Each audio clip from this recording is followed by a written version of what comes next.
So today I've got an interesting laptop. Inside the package, we've got a pretty large size peripheral box, some foam, and then the laptop. Let's go ahead and first tackle the accessory component here. This is your power brick, and of course it's got to be fairly hefty considering the horsepower packed into this laptop. So there's a little lift tab, and this is a very unusual unboxing experience. It opens sort of on an angle, and then what happens next? This piece, that piece opens like that. Oh, and this is an indication of what to expect once you get inside the laptop. There's a little foreshadowing taking place. So also in the main package, we've got some paperwork and a wrist rest as well.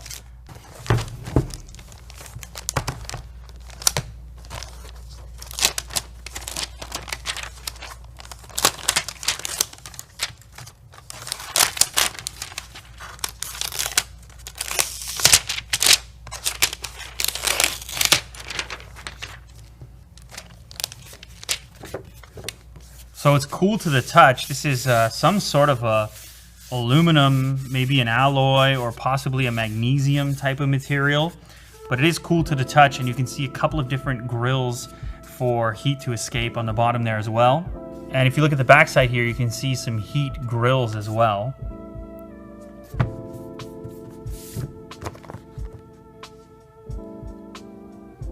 Ooh.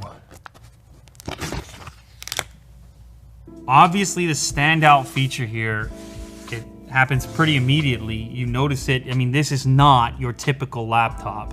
You lift it up and check that out. Secondary display lifts up to almost create a more seamless transition between the main display and the secondary one below there.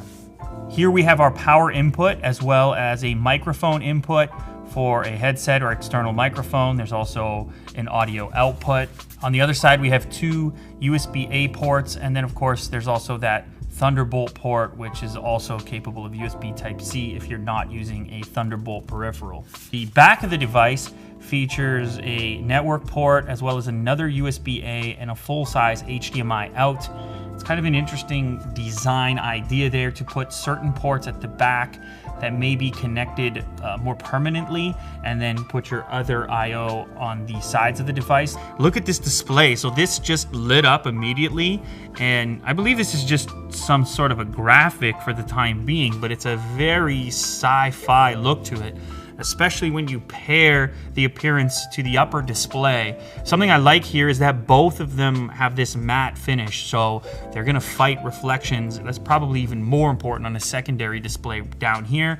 The keyboard, now we know, is not simply backlit, but also features RGB.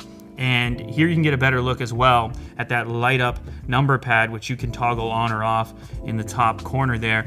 I actually kind of like this implementation because I don't use the number pad that much. And when it's jammed into a keyboard, if the keyboard has to shrink to accommodate it, I would usually rather just have a larger keyboard to begin with.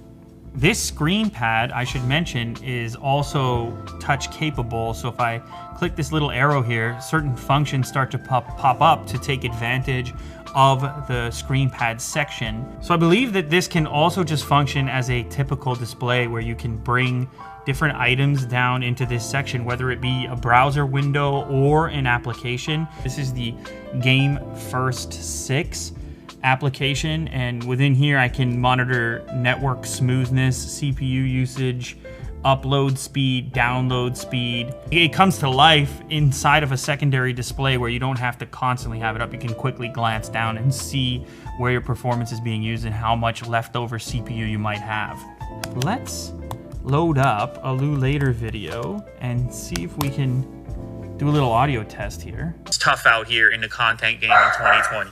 And it's especially tough if your name is Quibi, as far as I'm concerned, because that's I don't know, that name for me, it just does an immediate retrospective where Netflix just sounds. Oh, speakers appear to be underneath this secondary display.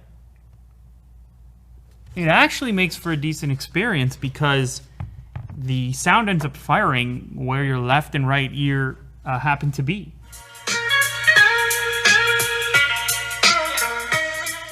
This is the Zephyrus Duo GX550L. You can spec it out up to the Core i9-10980HK, which features an RTX 2080 Super 8GB GDDR6 VRAM, so lots of graphics performance baked in there. The model I have in front of me is 32 gigs at the moment. It has those two NVMe PCIe SSDs in a RAID configuration for 2 terabytes of total storage at RAID 0.